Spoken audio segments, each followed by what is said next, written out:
Welcome back to Darshana e classroom channel. मैं सोनल प्रताप आपको chemical bonding पढ़ा रहा हूँ आजकल। और केमिकल बॉन्डिंग में लास्ट जो हमने किया था वो क्या था, डायपोल मोमेंट। और डायपोल मोमेंट के कुछ हमने क्वेश्चंस किए थे और देखा था डायपोल मोमेंट होता क्या है, कुछ कैलकुलेशंस उनके बारे में हमने पढ़ा था। ठीक है, अब डायपोल मोमेंट को हम आगे कंटिन्यू करते हुए उसमें कुछ और चीजें पढ़ेंगे, कुछ और क्वेश्चंस करेंगे और देखेंगे कि ये क्वेश्चंस जो है वो कैसे इंपॉर्टेंट है। ठीक है, और हम इतने क्वेश्चंस करने की कोशिश करेंगे कि एग्जामिनर के पास कोई एक्स्ट्रा क्वेश्चन बचे ही ना कहीं और से पूछने के। ठीक है ना, तो हम हर एक क्राइटेरिया, हर एक फॉर्मेट को करने की कोशिश करेंगे। ये बात समझ आती है? ठीक है, तो आज जो हम करने वाले हैं उससे पहले मैं आपसे एक दो क्वेश्चन पूछूंगा और उनका आंसर आपको देना है। ठीक है, पहला, और अगर आप इनका आंसर नहीं दे पाए तो आपको फिर वापस जाके वही वीडियो देखो जो पुरानी वाली वीडियो है, वो इंपॉर्टेंट वीडियो है। ठीक है ना, देखो फर्स्ट, अगर मेरे पास हाइब्रिडाइज ऑर्बिटल है, हाइब्रिडाइज कंपाउंड है, हाइब्रिडाइज्ड कंपाउंड है, अगर मेरे पास हाइब्रिडाइज्ड कंपाउंड है और हाइब्रिडाइज्ड कंपाउंड में मेरे पास सेम साइड एटम्स हैं, सेम साइड एटम्स हैं without a lone pair zero है, तो क्या इसमें डायपोल मोमेंट होगा? क्या इसमें डायपोल मोमेंट होगा? मैं आपसे पूछ रहा हूं, मेरे पास एक हाइब्रिडाइज्ड कंपाउंड है with same side atoms without lone pair, तो क्या इसमें डायपोल मोमेंट होगा? बिल्कुल नहीं। इसका म्यू क्या होगा बेटा? जीरो। इसका म्यू क्या होगा? जीरो, क्योंकि वो कुछ इस तरह से लाई करता है एटमॉस्फेयर में या एयर में या सराउंडिंग्स में कि उसका डायपोल मोमेंट ऑटोमेटिकली क्या आ जाता है? जीरो। ये हमने पढ़ा था। ठीक है ना, ये चीज हमने पढ़ी। तो इस चीज का ध्यान रखना है, इससे रिलेटेड वो कई क्वेश्चन पूछ लेगा, कई इंपॉर्टेंट चीजें जान लेगा, तो यहां पर ये पॉइंट का ध्यान आपको जरूर रखना है। ठीक है, चलिए हम नेक्स्ट करने की कोशिश करते हैं। नेक्स्ट करने की कोशिश करते हैं, आपके पास फर्स्ट, ठीक है, डायपोल मोमेंट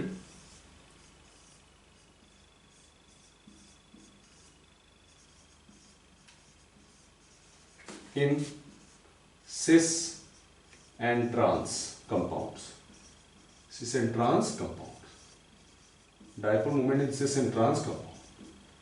ठीक है, cis and trans compounds में dipole moment चीज चेक करने की कोशिश करते हैं कि कैसे होगा। ठीक है, पहला, फर्स्ट इसको ए लिख लेते हैं, है ना। ए क्या है? when you have similar type of groups, functional groups, when you have similar functional groups attached to it, when you have similar functional groups attached to it। similar functional groups का मतलब क्या है? आपके पास इलेक्ट्रॉन डोनेटिंग ग्रुप है और electron withdrawing group है, दो types of groups हैं। इलेक्ट्रॉन डोनेटिंग मतलब इलेक्ट्रॉन को डोनेट करने वाले ग्रुप्स और इलेक्ट्रॉन को विड्रॉ करने वाले ग्रुप्स। अगर आपके पास ये दोनों ग्रुप्स प्रेजेंट हैं, ठीक है, इनमें से कोई एक टाइप ऑफ ग्रुप प्रेजेंट है, चाहे इलेक्ट्रॉन डोनेटिंग प्रेजेंट हो चाहे इलेक्ट्रॉन विड्रॉइंग प्रेजेंट हो। देखो कैसे सिस एंड ट्रांस कब आता है? सिस एंड ट्रांस आता है आपके इस फॉर्म में, है ना। This is one, the second one is this, the second one is this. ठीक है, अब इलेक्ट्रॉन डोनेटिंग ग्रुप कौन से होते हैं? यहां पर मैं ले लेता हूं H H H, एक CH3 और एक और यहां पर ले लेता हूं मैं CH3। ठीक है, यहां पर ले लेते हैं CH3, यहां पर लेते हैं CH3, यहां पर ले लेते हैं H, यहां पर लेते हैं H। ये क्या होता है? सिस एंड ट्रांस बोल सकते हैं इसको, सिस एंड ट्रांस बोल सकते हैं। ये ट्रांस है, ये सिस है। वैसे सिस एंड ट्रांस तब देखा जाता है जब सारे एटम्स डिफरेंट हो, बट चलिए इसको हम सिस ट्रांस मान लेते हैं। Z, ये Z हो जाएगा और इसके हो जाएगा सिस। एक साइड पर है, दो अलग अलग साइड्स पे, है ना। चलिए अब इसमें देखेंगे तो इसमें कहां पर जाएगा? अगर आप ध्यान से देखोगे तो CH3 की तरफ, CH3 डोनेटिंग ग्रुप है। CH3 क्या है? Donating group. ये भी क्या है? Donating group. तो ये क्या हो जाएगा? कैंसिल हो जाएगा। ये दोनों क्या हो जाएंगे? कैंसिल। ठीक है, ये दोनों क्या हो जाएंगे? कैंसिल। ठीक है, आपस में कर रहे हैं इंटरैक्ट, तो दोनों क्या हो जाएंगे? कैंसिल। जब मैं इसकी बात करता हूं तो इसमें क्या होगा? ये इस साइड दे रहा है, ये इस साइड दे रहा है। तो अगर मैं वेक्टर बनाऊंगा तो वेक्टर क्या मैं इस साइड बना सकता हूं और इसका वेक्टर मैं इस साइड बना सकता हूं। तो अगर इसका वेक्टर इस साइड बनेगा तो अप्रोक्सीमेटली 120 डिग्रीज आएगा, तो कोई ना कोई वैल्यू आएगी, कोई ना कोई वैल्यू आएगी, आएगी कि नहीं आएगी? तो अगर मैं देखूं तो ट्रांस में तो क्या हो जा रहा है? ट्रांस में तो जीरो हो जा रहा है, लेकिन सिस में बढ़ जा रहा है। तो मैं क्या बोल सकता हूं कि अगर फंक्शनल ग्रुप मेरा सेम है या साइड एटम्स मेरे पास सेम है, तो क्या मैं ये बोल सकता हूं कि mu of cis is greater than mu of trans. क्या मैं बोल सकता हूं? Mu of cis is greater than mu of trans. क्या मैं बोल सकता हूं? ये पॉइंट बोल सकता हूं कि मेरे पास अगर साइड ग्रुप सेम हो तो mu of cis is equal to mu of trans. Side group same होने का मतलब क्या है, उनकी प्रॉपर्टीज सेम होनी चाहिए, प्रॉपर्टीज मतलब या तो इलेक्ट्रॉन डोनेटिंग होनी चाहिए या तो इलेक्ट्रॉन विड्रॉइंग होनी चाहिए। मतलब इलेक्ट्रॉन को डोनेट करने वाले या इलेक्ट्रॉन को विड्रॉ करने वाले, इलेक्ट्रॉन को डोनेट करने वाले या फिर इलेक्ट्रॉन को विड्रॉ करने वाले। ये बात समझ आती है? चलिए अब इसमें इलेक्ट्रॉन विड्रॉइंग वाला देख लेते हैं। अभी तक हमने इलेक्ट्रॉन डोनेटिंग देखा, इलेक्ट्रॉन विड्रॉइंग देख लेते हैं और उससे भी यही चीज क्लियर हो जाएगी। देखो यहां से देखना,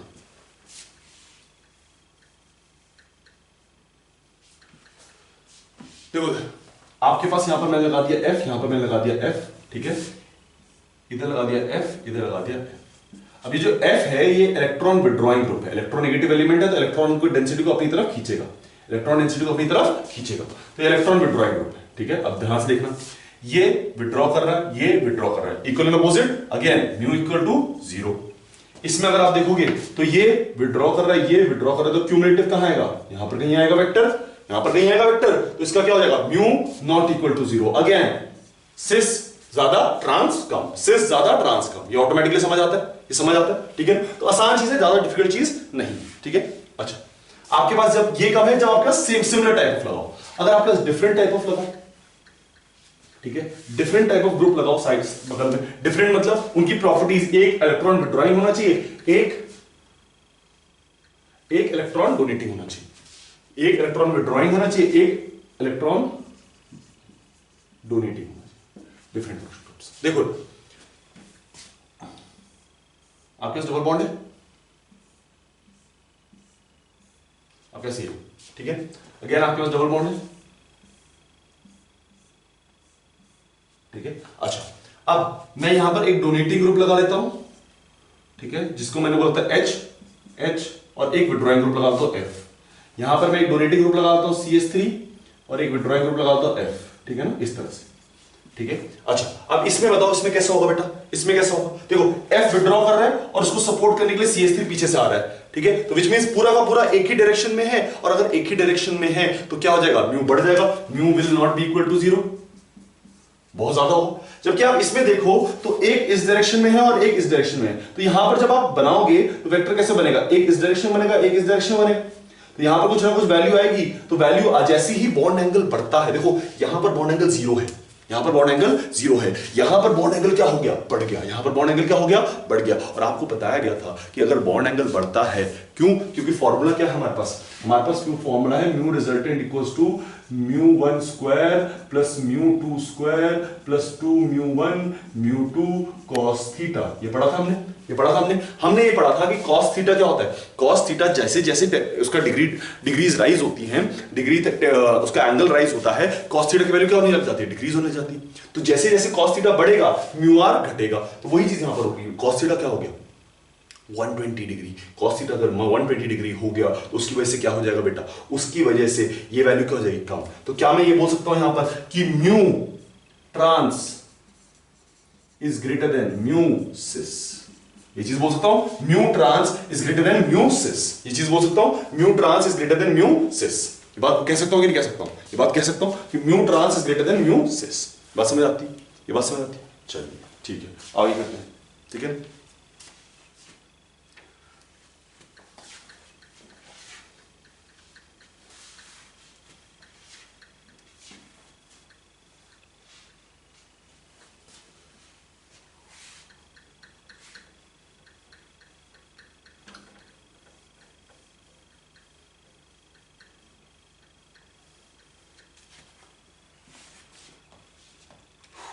चलिए अब आपसे एक और बारे में बात करते हैं, वो है दूसरा कंपाउंड है बेंजीन में, ठीक है, इन बेंजीन। जब बेंजीन को देखो तो बेंजीन का स्ट्रक्चर कैसा होता है बेटा, दिस इज बेंजीन,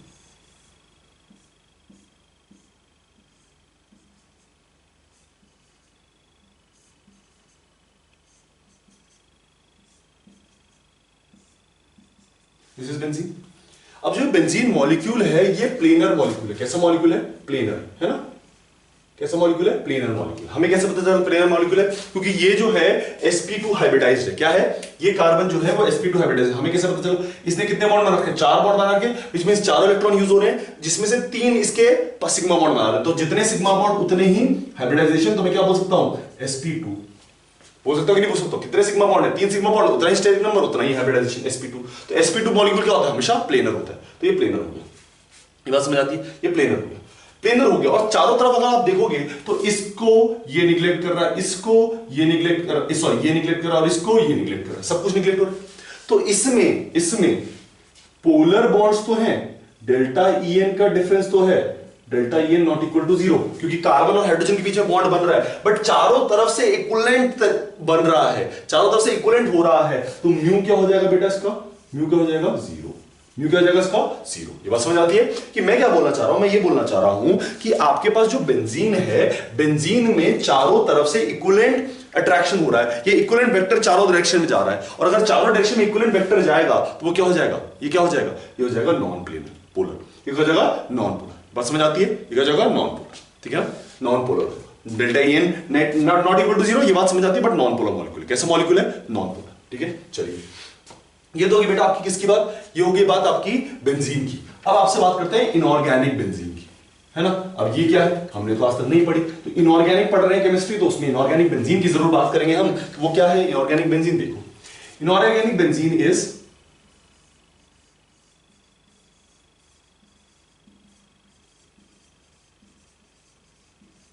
इसको बोलते हैं बोराजीन। बोराजीन बोलते हैं, है ना। बोराजीन का स्ट्रक्चर कैसा होता है बेटा?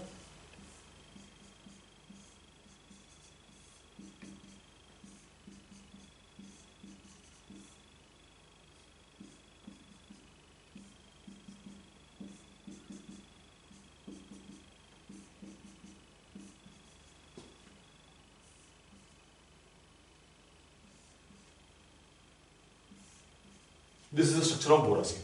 ये किसका स्ट्रक्चर है? बोराजीन का, है ना। नाइट्रोजन और बोरॉन से बना है, B3N3H6, B3N3H6, दिस इज बोराजीन।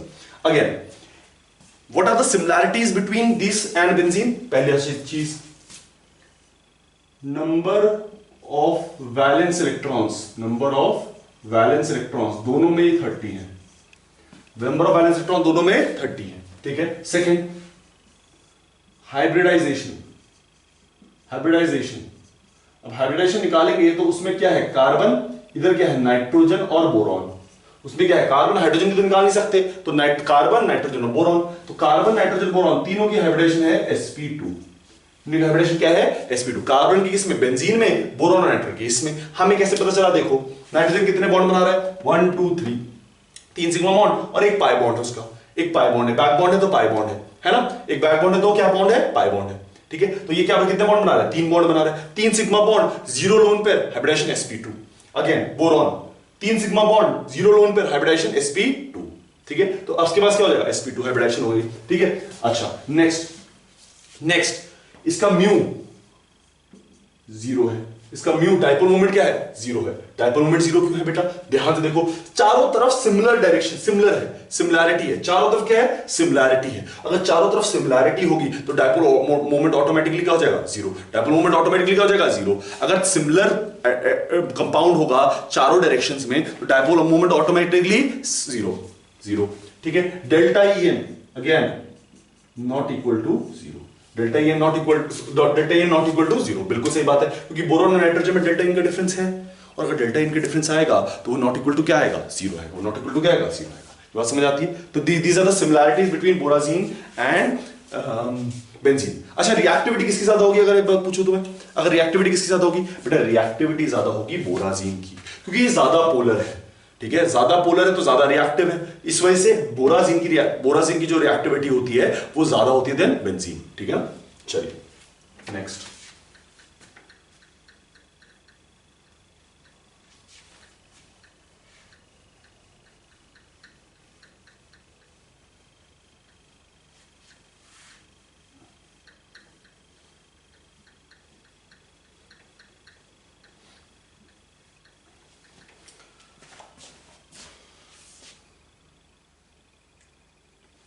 चलिए अब कुछ क्वेश्चंस करते हैं अलग अलग तरीके से, है ना। क्वेश्चन 1, ठीक है।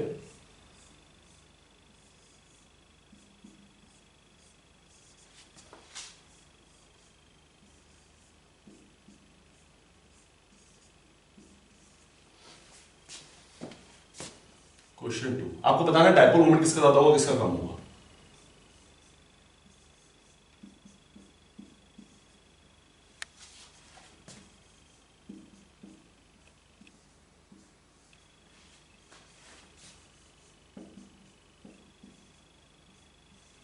करते जाओ, ये क्वेश्चन साथ साथ सॉल्व करते जाओ, है ना। क्वेश्चन 3, किसका डायपोल मोमेंट ज्यादा होगा किसका कम होगा।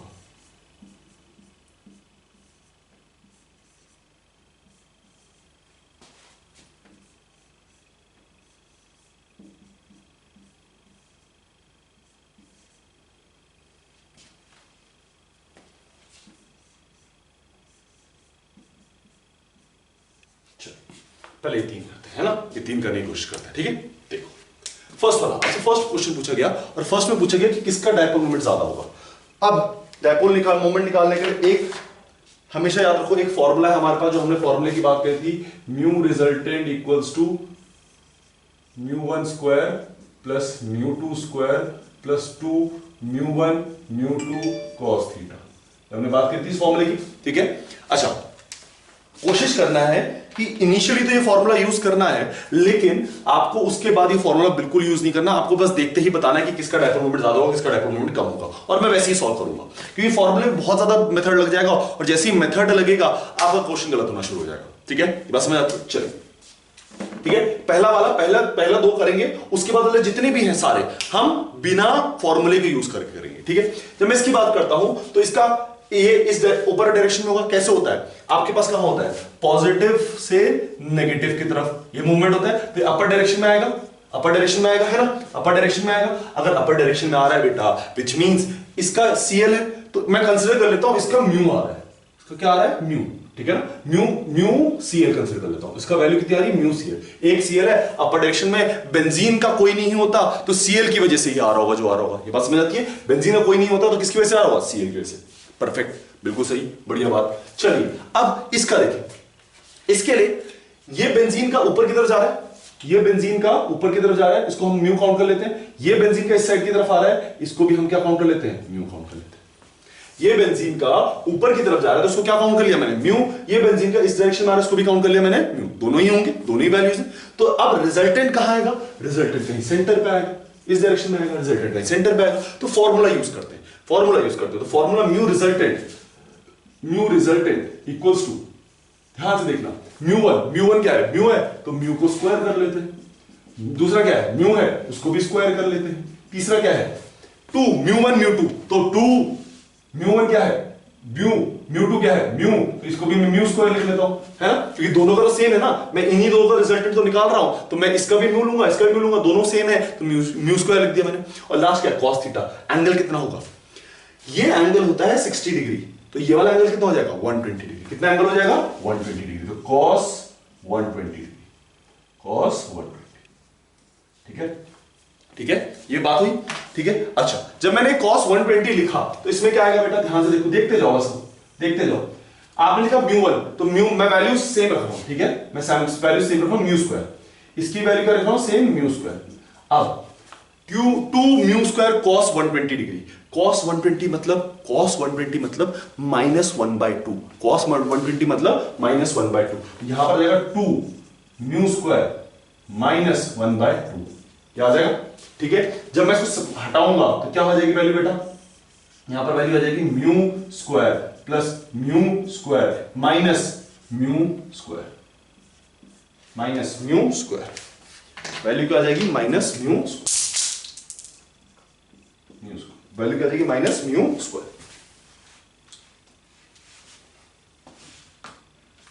वैल्यू क्या आ जाएगी, माइनस म्यू स्क्वायर। ये बात समझ आए, ठीक है। माइनस क्यों है, देखो 2 से 2 कटा, -1 था, -1 ने म्यू स्क्वायर से मल्टीप्लाई किया, म्यू आ गया। अब जब मैंने इसको इधर से कट किया तो मेरे पास बचा √ म्यू स्क्वायर, और इसको मैं लिख सकता हूं म्यू। ये क्या हुआ यहां तो 2 CL थे, 2 CL की वजह से आना तो ज्यादा चाहिए था, ये तो बराबर आ गया, वही चीज कि अगर आपके पास दो सिमिलर सीएल हैं और उनके बीच का एंगल 120 डिग्री है तो जो रिजल्टेंट होगा वो इक्विवेलेंट होगा एक के। जो रिजल्टेंट होगा वो इक्विवेलेंट होगा एक के। ये बात समझ आती है? जो रिजल्टेंट होगा वो इक्विवेलेंट होगा एक के। तो इसकी वैल्यू कितनी है? इसकी भी रिजल्टेंट जो आया, इसका भी जो रिजल्टेंट इधर की तरफ आया वो क्या आया? म्यू। इसका भी म्यू, इसका भी म्यू, दोनों क्या होंगे? बराबर। यहां से सीखने को क्या मिला? यहां से सीखने को मेरे को ये मिला कि मेरे पास अगर दो सिमिलर एटम्स हैं और दो सिमिलर एटम्स का मेरे को डाइपोल मोमेंट निकालना है तो बेसिकली क्या होगा? बेसिकली होगा कि जो अगर 120 डिग्री है तो 120 डिग्री पे उसका रिजल्टेंट ओरिजिनल जितना ही होगा। दो होंगे तो दो का एक हो जाएगा। कितने एंगल पे? 120 डिग्री पे। बात समझ आती है? चलिए इसको करें, सेकंड वाले को करें, सेकंड वाले को करें, ठीक है, सेकंड वाले को करें। फर्स्ट वाला हो गया है ना, सेकंड वाला करेंगे।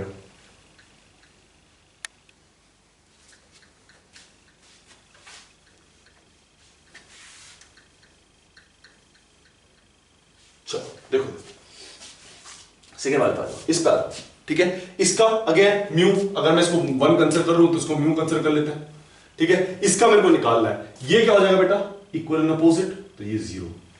इक्वल एंड अपोजिट तो 0, ठीक है ना। इक्वल एंड अपोजिट हो गया तो वो 0 हो गया। वैसे बेंजीन में कुछ नहीं होता, और अगर आप CL अपना इक्वल अपोजिट में लगाते तो क्या हो जाएगा? वैल्यू 0 आ जाएगी। चलिए इसका निकालेंगे। अगेन वही फॉर्मूला, इसके लिए भी मैं कंसीडर कर लेता हूं म्यू, इसके लिए मैं कंसीडर कर लेता हूं म्यू, है ना, वही फॉर्मूला। तो वैल्यू क्या हो जाएगी बेटा? फॉर्मूला क्या लगेगा? फॉर्मूला ये लगेगा, देखो इधर आपके पास फॉर्मूला लगेगा, mu resultant equals to mu square plus mu square, इसका म्यू स्क्वायर प्लस इसका mu square plus 2 mu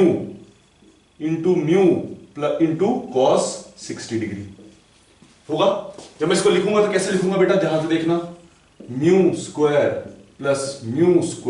plus 2 mu square. Cos 60 क्या होता है बेटा? कॉस 60 होता है 1/2। कॉस 60 होता है 1/2, है ना। कॉस 60 होता है 1/2। इसकी वैल्यू कितनी आ जाएगी बेटा? इसकी वैल्यू आ जाएगी आपकी, ध्यान से देखते जाना, इसकी वैल्यू कितनी आएगी? इसकी वैल्यू आएगी म्यू स्क्वायर, ठीक है, म्यू स्क्वायर, ठीक है। तो म्यू स्क्वायर 2 से 2 कटा, ये हो जाएगा 3 mu square, which will be equal to mu √3। Mu under root 3। अब ध्यान से देखो, है तो दो इसमें, लेकिन इसकी वैल्यू कितनी आ रही है? म्यू अंडर रूट 3 आ रही है। तो वैल्यू कितनी हो जाएगी इसकी? इसका जो रिजल्टेंट यहां कहीं बन रहा होगा उसका कितना आएगा? Mu under root 3। वैल्यू कितनी आएगी? Mu under root 3।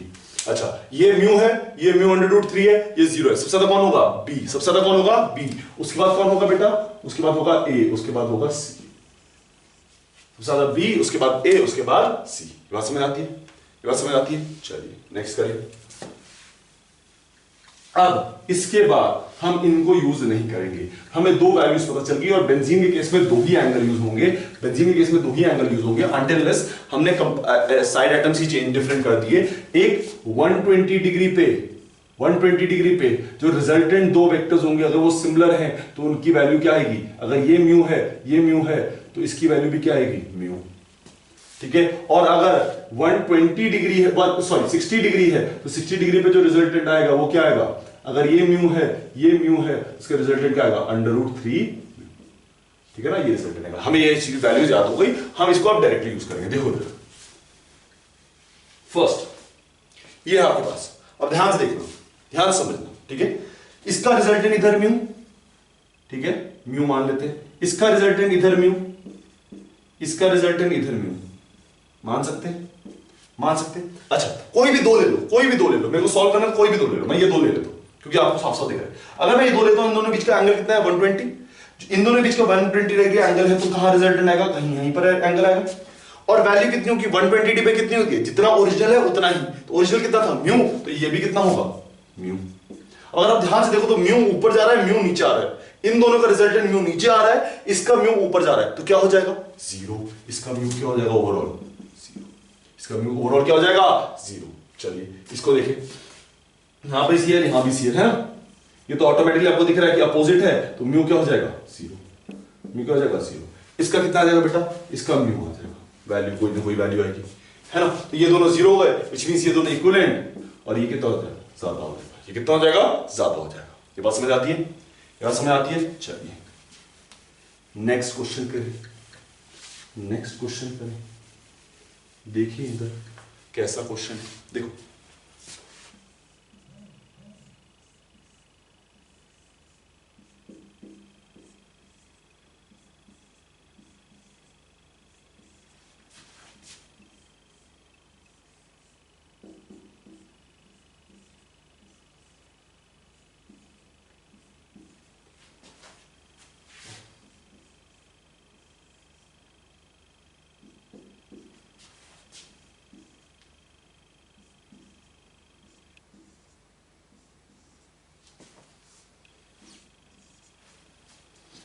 ये लो, ये आपके पास क्वेश्चन है और आपसे पूछा गया कैसे निकालेंगे। ठीक है, ठीक है, ये क्वेश्चन है, करना कैसे है देखो।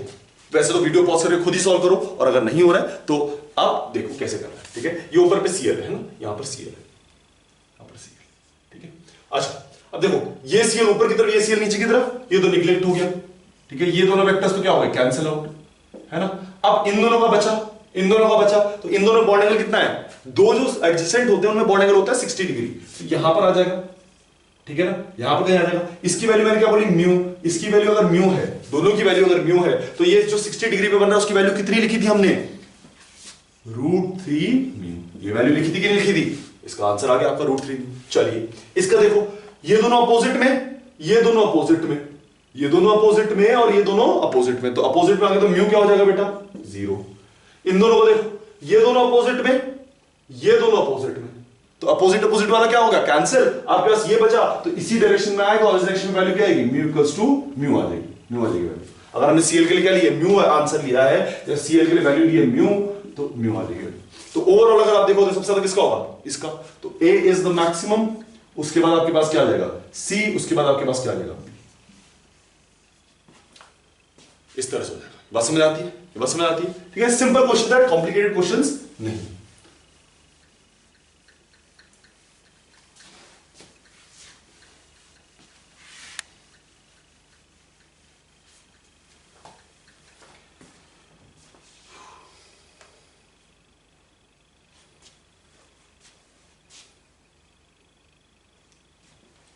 चलिए नेक्स्ट बताइए मेरे को,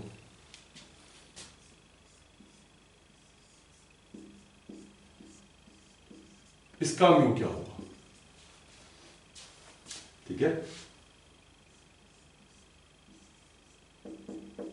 इसका म्यू क्या होगा, दोनों का म्यू बताना आपको, दोनों का म्यू, OH OH का म्यू और उसका म्यू, दोनों का म्यू बताना क्या होगा, वैल्यू क्या होगी। ठीक है, वैल्यू बतानी है, ध्यान से देखो, ध्यान से देखो क्या होगा। आपके पास OH OH है, आपके पास CNC है। जब OH OH को लिखते हो तो OH को, वैसे तो आपके दिमाग में आ रहा होगा यार सर इसका तो इसका तो 0 हो जाने की इक्वल अपोजिट है। ध्यान से देखना, ये जो OH है ये दो तरीके से लाई कर सकता है, एक इस तरीके से और एक इस तरीके से। ठीक है ना, जब वो इस तरह से लाई कर रहा है तो इक्वल एंड अपोजिट है, तो यहां पर तो म्यू क्या हो जाएगा, 0। लेकिन जब वो यहां पर लाई कर रहा है तो म्यू अपोजिट नहीं है, तो म्यू नॉट इक्वल टू क्या हो जाएगा, 0। ठीक है, जब वो इस तरह से लाई कर रहा है तो इक्वल एंड अपोजिट है, तो म्यू इक्वल टू 0 हो गया। लेकिन जब वो यहां लाई कर रहा है तो mu not equal to 0, mu not equal. जब इसकी बात करता हूं तो इसको ध्यान से देखना, इसका स्ट्रक्चर कैसे बनेगा।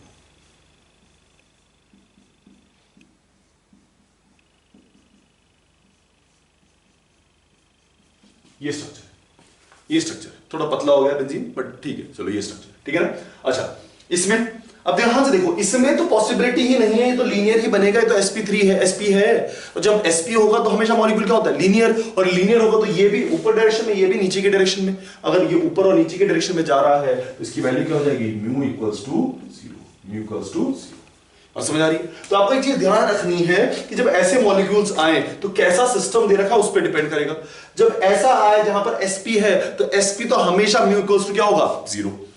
sp हमेशा म्यू इक्वल्स टू 0। लेकिन अगर आपके पास sp2 sp3 है तो म्यू इक्वल्स टू 0 भी हो सकता है और म्यू इक्वल्स टू नॉट 0 भी हो सकता है। ये बात समझ आती है, ये बात समझ आती है। चलिए नेक्स्ट क्वेश्चन करें।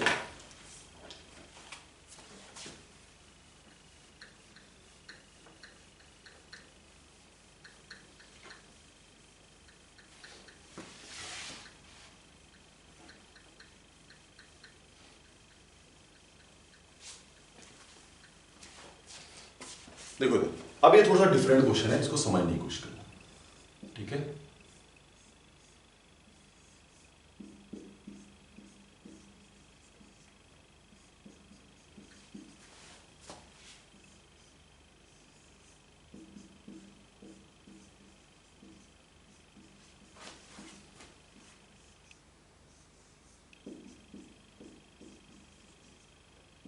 हाँ जी बेटा, किसका ज्यादा होगा, किसका ज्यादा होगा। NO2 में आपको बता दो, NO2 is an electron withdrawing group and CH3 is electron donating group। तो NO2 तो आपका इलेक्ट्रॉन विड्रॉइंग ग्रुप है और CH3 इलेक्ट्रॉन डोनेटिंग ग्रुप है। आपको बताना है किसका ज्यादा होगा किसका कम होगा, ठीक है, किसका ज्यादा होगा किसका कम होगा। वीडियो पॉज करो और बताओ, सॉल्व करो इस क्वेश्चन को कि क्या होगा, ठीक है।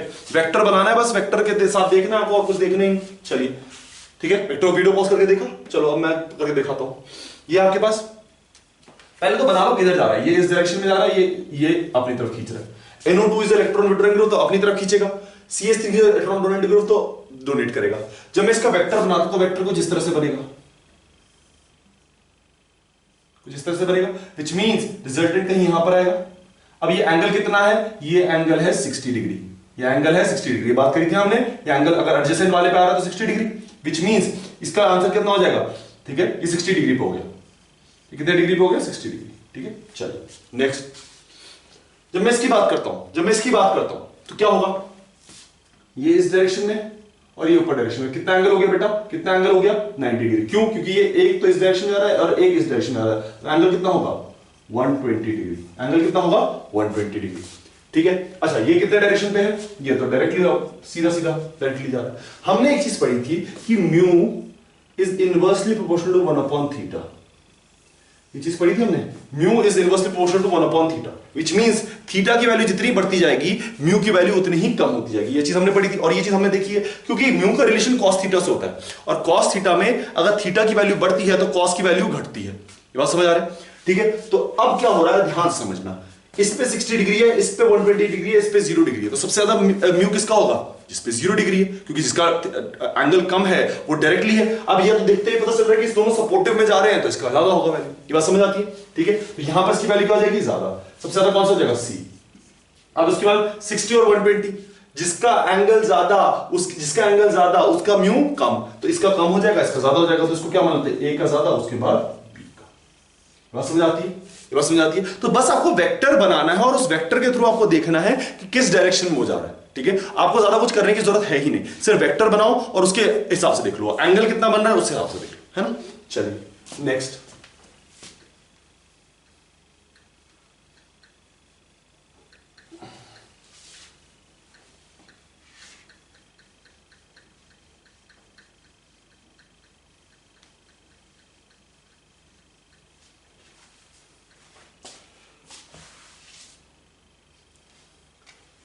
लास्ट इसका एग्जांपल देखो, एक ये वाला एग्जांपल, और ये एग्जांपल गलत नहीं होना चाहिए क्योंकि ये एग्जांपल मैंने पिछली क्लास में ही पढ़ाया है। सिमिलर एग्जांपल, किसका ज्यादा होगा, दोनों सेम हो गए, किसका ज्यादा होगा, ठीक है। एक F है और एक Cl है, किसका ज्यादा होगा, एक F है और एक Cl है, किसका ज्यादा होगा।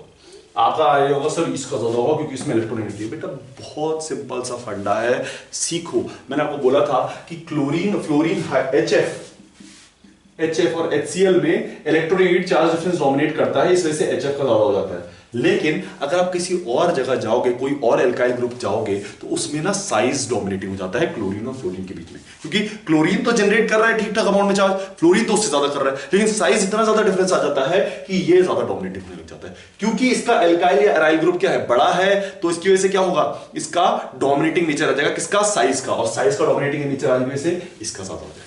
तो ये चीज याद रखना कि अगर आपके पास Cl है और Cl और F में कंपैरिजन हो रहा है, तो HF और HCl के अलावा बाकी सब में HCl जो क्लोरीन वाला कंपाउंड होगा उसका म्यू ज्यादा होगा। ये बात समझ आती है, उसका म्यू ज्यादा होगा। चलिए नेक्स्ट करें,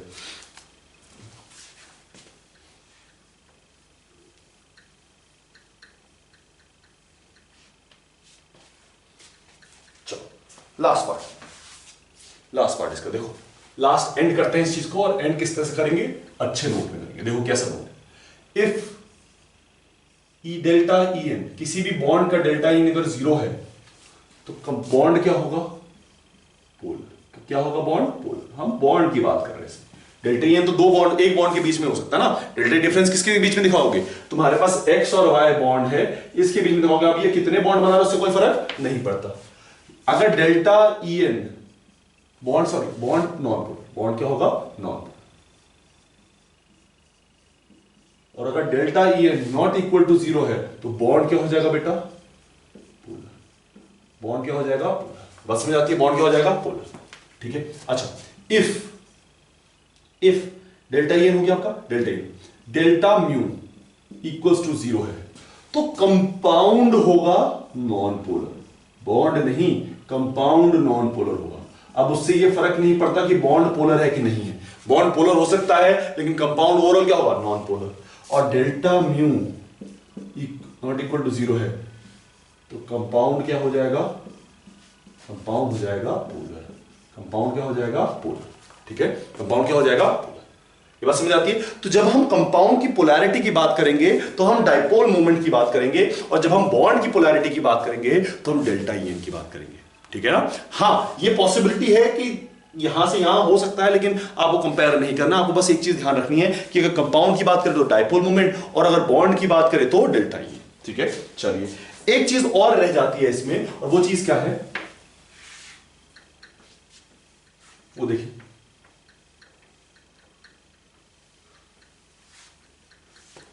ठीक है, आपके पास रह जाता है परसेंटेज आयनिक कैरेक्टर, परसेंटेज आयनिक कैरेक्टर। अब परसेंटेज आयनिक कैरेक्टर क्या होगा, कितना amount of ionic character covalent compound है ना। डाइपोल मोमेंट तो कोवेलेंट कंपाउंड्स में देखा जाता है, क्योंकि डाइपोल मोमेंट कोवेलेंट कंपाउंड्स में देखा जाता है, तो उसमें कितना परसेंटेज आयनिक कैरेक्टर है वो निकालना, तो उसको भी हम म्यू से निकाल सकते हैं। कैसे निकालेंगे, फॉर्मूला होगा हमारे पास mu observed upon mu theoretical into 100। ये थ्योरेटिकल और ऑब्जर्व में डिफरेंस क्यों आएगा, क्योंकि हम थ्योरेटिकल में जैसे HCl है तो हम चार्ज सेपरेशन ले लेते हैं -1 +1, this is charge separation we take, क्योंकि हमें तो ये वैल्यू पता नहीं, हमें तो ये लगता है कि -1 इस पे आएगा +1 इस पे आएगा, बट ऑब्जर्व्ड में ये वैल्यू क्या होगी, चार्ज सेपरेशन क्या होगा, चार्ज फ्रैक्शन क्या होगा, डिफरेंट हो सकता है। क्लोरीन पे -0.5 हो और H पे +0.5, इस तरह से हो सकता है। ठीक है ना। तो because of the different charge separation theoretical और ऑब्जर्वेशनल वैल्यूज क्या हो जाएगी, डिफरेंट हो जाएगी, और इसकी वजह से जितना भी ये वैल्यू आएगी वो क्या कहलाएगा, परसेंटेज आयनिक कैरेक्टर। वो क्या कहलाएगा, परसेंटेज आयनिक कैरेक्टर। ठीक है, तो बेटा ये सब हुआ आपका डाइपोल मोमेंट का। डाइपोल मोमेंट में आपके लिए बहुत इंपॉर्टेंट है कि आपको जो क्वेश्चंस कराए हैं आप उनको बैकग्राउंड प्रैक्टिस करें, उसमें किसी में डाउट है तो दोबारा पूछें, लेकिन इस चीज का ध्यान रखना कि डाइपोल मोमेंट अगर आपको एक बार आ गया तो आपके लिए काफी चीजें आसान हो जाएंगी। मैं ये नहीं कह रहा हूं उससे बहुत सारे क्वेश्चंस आएंगे, ठीक है, या बहुत सारे क्वेश्चंस बनेंगे, लेकिन 1 in a 10 चांस है कि ये क्वेश्चन बन सकते हैं। ठीक है, 1 in a 15 चांस है कि इसमें से क्वेश्चन बन सकता है। और एक चीज ध्यान रखना कि बेटा अगर थोड़ी सी मेहनत करने पे ये क्वेश्चन बन जाए, आसानी से क्वेश्चन बन जाए, तो उसमें मेहनत करने में कोई हर्ज नहीं है। ठीक है ना। You know this fact that it is if you are working hard towards a goal and उसमें अगर आप ये टॉपिक छोड़ के जाते हो या टॉपिक ढंग से क्लियर नहीं होता है और ये क्वेश्चन आ जाता है तो आप किसका नुकसान है, आपका। तो इस चीज का ध्यान रखना कि ये टॉपिक आसान है, डिफिकल्ट टॉपिक नहीं है, बट वही है कि आपका कॉन्सेप्ट क्लियर होना चाहिए। बात समझ आती है। ठीक है, होपफुली आपको ये पार्ट समझ आया होगा। एंड इस पे थोड़ी सी ज्यादा मेहनत करना, जितने क्वेश्चन अवेलेबल है उतने क्वेश्चन करने की कोशिश करना, एंड ये जैसे कॉन्सेप्ट क्लियर हो जाएगा बार बार पढ़ने की जरूरत नहीं पड़ेगी। तो ये ऐसे टॉपिक्स हैं कुछ, है ना। ठीक है, तो आज के लेक्चर के लिए बस इतना ही। Will meet you next time. Thank you for listening.